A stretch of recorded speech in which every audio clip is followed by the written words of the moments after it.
Hi, shalom everyone. I'm continuing this series of the 3 weeks, 9 days, as we are approaching the morning day of Tisha B'Av, the saddest day of the Hebrew year at the moment. We're doing a fantastic summary with regards to these. It's a fourth part in this series over here. I'm basing it on the notes of a brilliant Rabbi Yonatan Naxon, who's got on the OU website an excellent article with regards to different laws. So I thought I'd base it on that over here. We left off, we spoke about repairing clothing on the 9 days. Are you allowed to do it or not? Now, how about buying new items? Can you do this during the 9 days from the Rosh Chodesh Av, which we just came out of, till Tisha B'Av, the 9th of Av, respectively? Buying new things. That's a topic. So we're in note 59 over here. One may not buy new clothing during this time period, the 9 days, even if the clothing is meant to be given as a gift. However, socks and undergarments may be bought. So there is that window of leniency over there within regards to that. It's actually interesting, these Halachot also. There's sources to it also if you got on the OU website. Next one, on number 60. One may try on clothing and even buy new clothing for his wedding that will take place after Tisha B'Av. So it seems like if there is a wedding that is going to take place, then there is going to be leniency. If there's going to be after that specific period in time, there is leniencies that fall out over there. Okay, now the next halacha that we come into. Sefarim may be purchased, especially if they will not be available after Tisha B'Av. So if you want to buy a Torah book, that is, you can have got the license to buy it.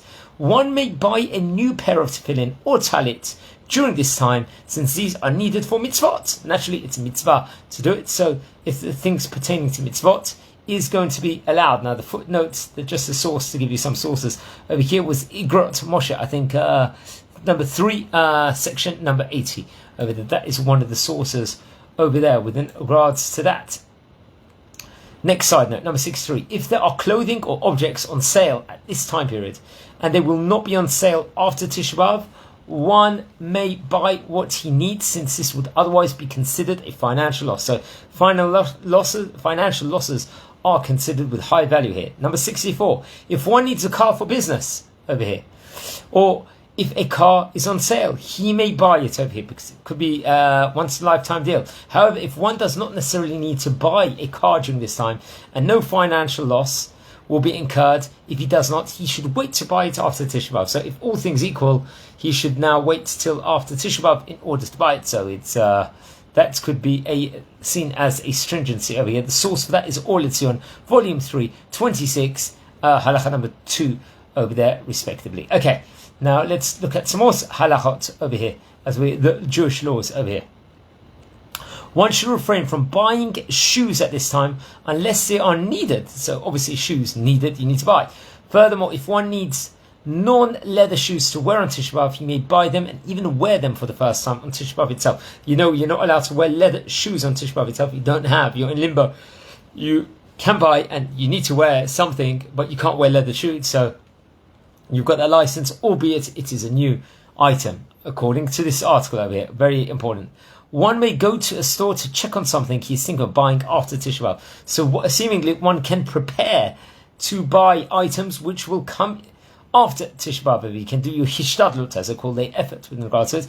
This is brought down actually in Igrot Moshe in volume number 4, I think 48, number 1. Now let's, I'm just going on the third sheet over here. Let's talk a bit about Shabbat Chazon over here while we are discussing this. What is Shabbat Chazon? First of all, okay, let's look at some of the notes. The Shabbat prior to Tisha B'Av is Shabbat Chazon, which we talked about yesterday. Some Ashkenazic Jews do not wear Shabbat clothing on Shabbat Chazon. However, the custom for Sephardim is to wear Shabbat clothing just as one would on any other Shabbat. So I'm not so aware with regards to the Ashkenazi customs. To be honest with you, I don't remember there being any specific difference, but according to this, it is quoted. So we'll get the source over here. It's source number 2, which has brought this down. This actually is coming from Radvaz, if I'm not mistaken. Number 2693, also Chazon Obadia, also in the Arba Taniot on page 210, also cites from a second Shabbat on page 113, Amud Aleph, within regards to this also. But if anyone can confirm with me about this and drop a comment with regards to this, I would appreciate it. Also, halacha number 3: one may shine his shoes on Erev Shabbat Chazon like you would on any regular Erev Shabbat. Also, naturally. Okay, another one: one may not recite Kinot on Shabbat Chazon itself. This brought down over here. Source number 4. Let's see the source over here. It's from Elia Rabbah from 551:30 and Magen Avram Birkei Yosef and the Moreh Ba Etzva also brings it, and various other sources also bring this down also. Okay, some communities have the custom to read the 3 Haftarot that are designated for 3 Shabbatot before Tisha B'Av in a special solemn tune, and some communities read them as they would any other Haftarah, respectively, over here. So the sources for this over here, friends, is source number 5. I think it's from the Shemesh Umagan, and the Keteh Shem Tov, also the Ashrei Halch, also brings this down. I think the Ashrei Halch itself states that the custom in many Ashkenazic communities was to recite the Haftarah of Shabbat Chazon to the tune of Eika. It's reported over there. So please, anyone, that is an interesting halacha over here. Okay. It is proper to give the aliyah of mufti to a rabbi, or to, like they say, the senior or the elder of the community, since Haftarah mentions rebuke, and it's not appropriate for an unlearned person to give others rebuke. It should be the main rabbi with the main standing over here.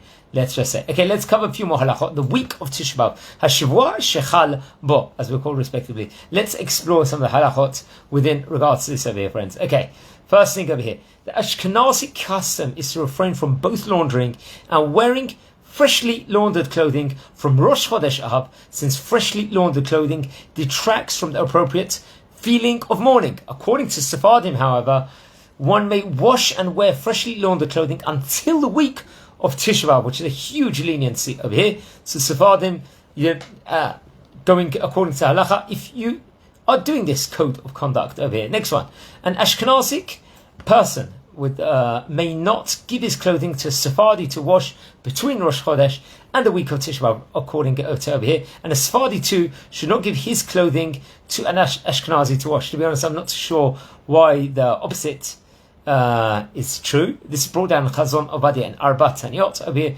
because Sephardim anyway can be lenient. It could be you can't instruct an Ashkenazi to do the work of it, because say technically following their minhagim is not allowed to do it. Okay, one may not wash any clothing. Halacha makes no distinction between one shirt or trousers and his undergarments over here. Okay, next halacha over here.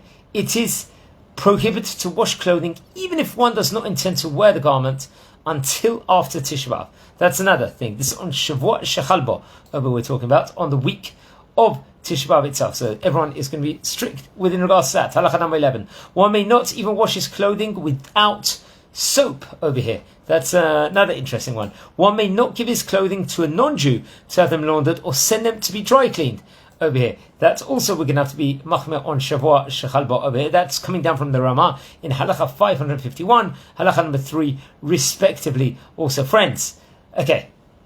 Spot cleaning, is that allowed or not? It's allowed if the spot will not fade if one does not clean it immediately. However, if it can wait until after Tisha B'Av and the clothing will not be ruined, one should then wait. So if it's a matter, the clothes is about to be destroyed because of the spot. Seemingly there's some leniency over here.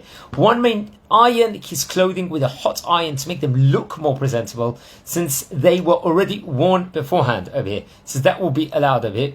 But once again, before it was worn, one may not wash towels, tablecloths and bedsheets during the week of Tisha B'Av. However, handkerchiefs may be washed. I'm not sure why there's that distinction. Maybe because handkerchief is something that one is going to eat over here. Okay, for a few more short halachot. One may wash a small child's clothing that constantly became soiled.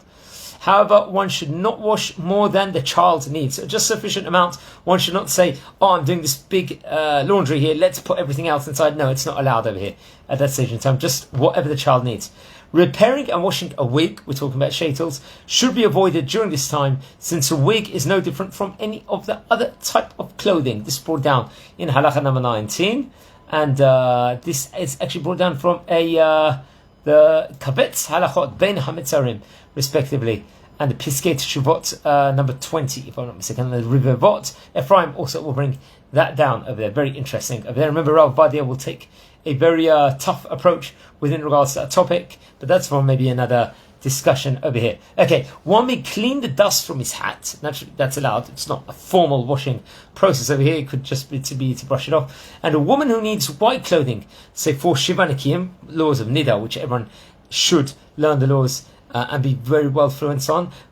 Okay, a woman who needs white clothing for Shiva Nekiim may then ask a non-Jew to wash them for her, since they are needed for a mitzvah. So it's going to be allowed, but one should do it through the code of conduct, which should be to do it through a non-Jewish person. So I hope this was informative over here. We're going to try and do one more installment and finish this. Wishing you all brachot here from Israel, and just good things. I'd like to dedicate this once again. Lilu Nishmat Avihu Ben Esther. Please watch over all the previous videos. Wishing you all a good night and take care.